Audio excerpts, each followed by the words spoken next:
ગાંધીનગરમાં પણ metro રૂટમાં cable કપાયા હતા। ગઈકાલે મોડી રાત્રે કેબલ ચોરીની ઘટના બની। મેટ્રોના કોબા સ્ટેશન નજીક કોપર વાયરની ચોરી થઈ છે। 13,28,000ની કિંમતના 23 જેટલા કેબલ કપાયા। આઈપીએલ મેચ બાદ અંદાજે રાત્રે 3 વાગે આ ઘટના ધ્યાને આવી હતી। રૂટને કાર્યરત કરવા રાતોરાત કામગીરી કરાઈ।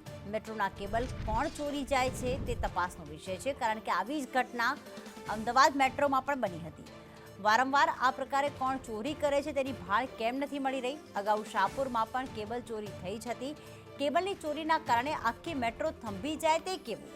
કેમ આ ઘટનાને મેટ્રો ઓથોરિટી ગંભીરતાથી નથી લેતી?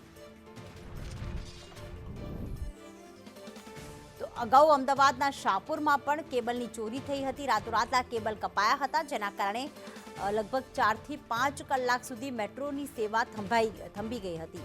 હવે ગાંધીનગરના કોબા સ્ટેશન નજીક પણ કોપર વાયરની ચોરી થઈ છે। લગભગ એની કિંમત 13 લાખથી ઉપર થઈ રહી છે।